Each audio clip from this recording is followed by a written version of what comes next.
Argofunk Book Review, Argofunk Book Review. Case 1.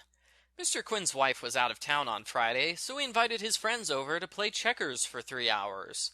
This man has a boring social life. But hey, at least he's not reading old children's books for 3 hours. Quinn had to get 4 rolls of paper towels at the supermarket. That particular supermarket is awful. It takes at least 15 minutes to check out, unless you're in the 10 items or less line. Quinn's friends asked him to get things for them, too. In order, Trad asked for a broom, Finkelstein asked for 2 loaves of bread, and Hauser asked for 4 tubes of toothpaste. While Quinn was at the supermarket, he was robbed. Who is the culprit? Mr. Hauser. He made sure Quinn had 11 items, so he would be forced to use the slow checkout line. Besides, who gets 4 tubes of toothpaste at the same time? Unless each member of your family uses a different tube, that's a strange order. Case 2. Garth was biking and accidentally ran into Bugs.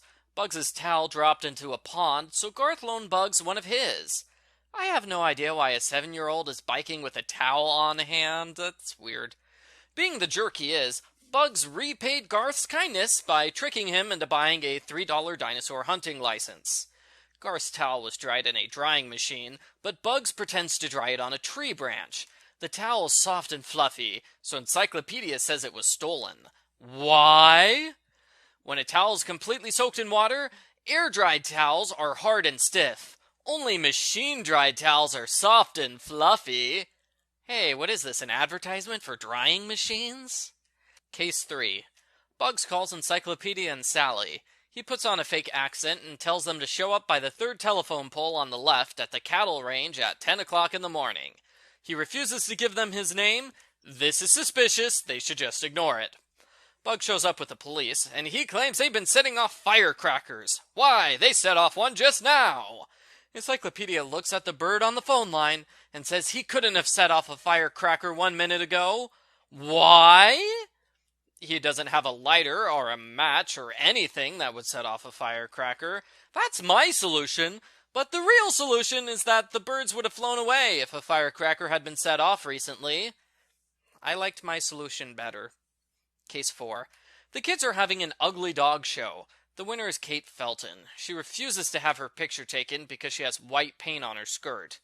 Bill tells her to change. Ted says no one will notice. Earl says the colors won't show. And Debbie says she's acting like a brat. Kate reluctantly poses for the camera. A few hours later, we learn the culprit drugged one of the dogs, and they swap the camera's color film for black and white film. Who is the culprit? It's Earl, who said the colors won't show in the picture. He knew ahead of time the camera's film was sabotaged. And I guess he just happened to bring black and white film to an ugly dog show. Weird. Case 5. Hilbert has recorded a hit song which will be played at Maggie's birthday party. Maggie arrives with a single tear running from the outside of her eye. She says the tape with the song has been stolen. Who stole it? Maggie. If a person only cries a single tear, it comes from the inside of their eye, not the outside. I don't know about that. That sounds a little fishy to me, so I asked the internet. Survey says this is not true, with a 2/3 majority. Case 6. Wilford Wiggins claims he has a machine which mind controls roosters and forces them to crow. At the start of sunset, he pulls a rooster from his overcoat and puts it in the machine. The rooster crows 3 times. The rooster isn't trained, so how did he do it? Roosters normally crow in the morning at sunrise. Wilford tricked the rooster into thinking it was sunrise by keeping it in the dark for hours, then pulling it out when the sky was red. That's a pretty good trick. I saw people on TV tropes complain this case is wrong, because in real life, roosters crow whenever they want. That's true, but it doesn't invalidate the mystery solution. The fact that roosters crow at night does not contradict a story where a rooster crows at night. Case 7. Cephas has agreed to do a bubblegum competition against a random stranger.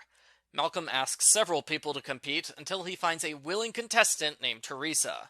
Teresa manages to blow more bubbles than Cephas, and she blows a gigantic bubble, winning the competition. Encyclopedia grows suspicious when he sees Teresa's sack lunch is a jar of peanut butter and 2 napkins. He says she cheated. Why? My solution is nobody eats peanut butter with their hands. They use a knife or a spoon. Once again, my solution was wrong. The real solution is that peanut butter is used to get bubblegum out of hair. She had peanut butter because she knew ahead of time she would be blowing bubblegum. It turns out she's a champion bubblegum blower, not a random stranger. Malcolm cheated when he picked her, and he's super lucky all the other people he asked turned him down. If the first person had accepted, his plan would have failed. Maybe I'm just mad I was wrong again, but I decided to ask the internet. They say, good solution. I guess I'm just a complaining idiot. Case 8. Fangs is in a juggling contest. The apples he plans to juggle are inside a yellow briefcase, which is stolen. The other two contestants deny having seen the suitcase. Claire says a suspicious woman left with the suitcase. Archie says it was yellow just like Fangs's. Who's the culprit? Archie! How did he know the suitcase was yellow if he hadn't seen it before? Case 9. Someone's out to sabotage Lucy's pigs again. The culprit left behind wet footprints on her floor, which clearly show off his big toe. The suspects are 3 nearby prankers. Conrad is asleep. Morris ties his shoelaces while Andrew sets Conrad's shoe on fire. Morris wakes up and jumps around for several minutes. Sally notes Andrew is soaking wet. Which boy is the culprit? The culprit is Morris. When his shoe was on fire, he jumped around for 5 minutes instead of taking it off. Clearly, he was trying to hide his big toe from everyone because he knew it would give him away. Case 10. Cicero wants to come in last place in a marathon. Around the time the marathon ends, Encyclopedia and Sally go to a music concert, which is playing state songs. Sally asks why they're playing I've Been Working on the Railroad, when the program says they're playing Eyes of Texas. Encyclopedia says both songs have the same tune.